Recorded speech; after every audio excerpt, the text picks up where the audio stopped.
8:33 this Friday morning. Thanks so much for sticking with us here on ARC Rochester. We are now 20 days away from Thanksgiving, which means holiday travel, well, it's right around the corner. And while you're visiting family this year, it could be the perfect time to book the next vacation. Travel expert Jeanenne Tornatore joins us this morning with some tips on how to start planning and booking trips ahead of time. Thanks so much for being here. We appreciate it. Always good to see you, my friend.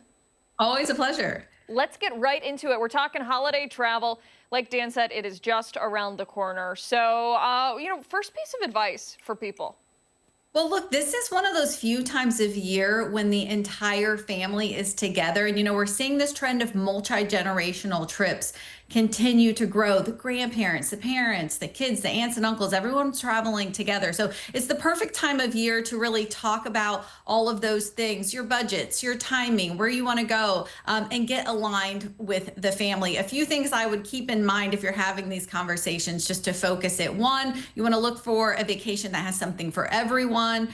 2, consider lodging that works for the entire family. And 3, those budget considerations. Make sure you're choosing something that makes budgeting really easy for that bigger group.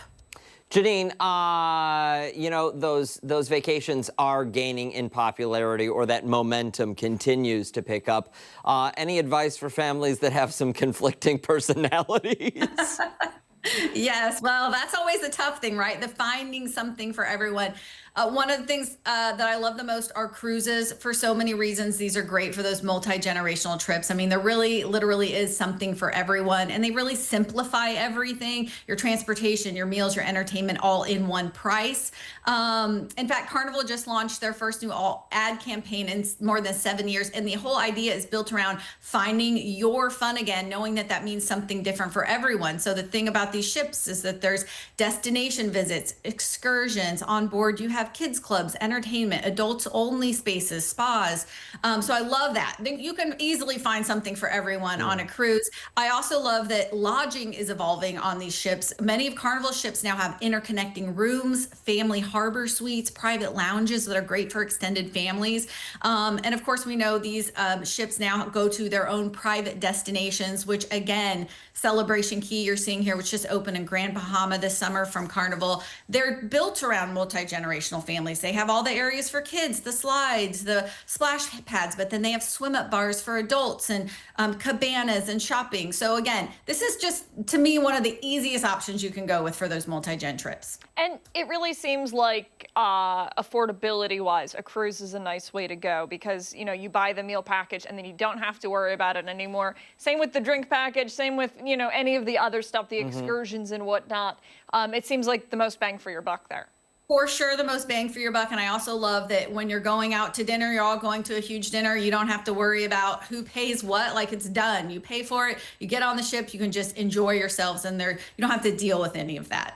Are we seeing better deals, some discounts this time of year because we're heading into the holidays and, some of these vacations are the perfect gift? Yes, and that's a really great point, Dan, because we're getting close to that Cyber Week, the Black Friday deals. There's a ton of travel deals this time of year, and a lot of them even start as early as November 1st now. It just keeps getting earlier. So when you are sitting around at the table enjoying your turkey, it's a great time after dinner to get online and look to see what travel deals are out there. So definitely try to take advantage of that if your family's together over the holidays. A couple of other destination or vacation ideas I wanted to mention that are great for these types of trips. One, mountain towns. I've done all of these trips multi-gen with my families. We've done great mountain towns. I love them because they have great year-round appeal. You've got the snowy adventures in the winter and the summer. You've got the music festivals and hiking and all the great attractions. I love them also because they have a lot of large vacation homes and condominiums that make it easy for the entire family to stay under one roof if you're looking to do that. Places like Breckenridge, you're seeing here, Vail, Colorado, they have the great walkable downtowns. So those are really nice. And then I also get asked a lot about cities. Can we do a multi-gen trip in a city destination, which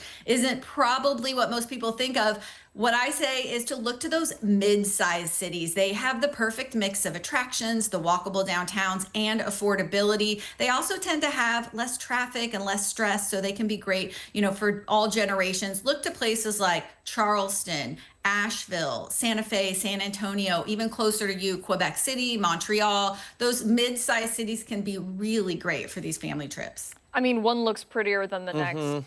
You know, for somebody who's interested in learning more about your travel hacks, your travel tips, and all of your adventures, hit them with the socials so that they can follow you. Yes, I'm on Instagram at The Outside Insider, and I actually just posted yesterday some tips you need to know if you're traveling during this government shutdown. So definitely check that out. All right, Jeanenne Tornatore, always a pleasure, my friend. Thank you so much. Great to be here.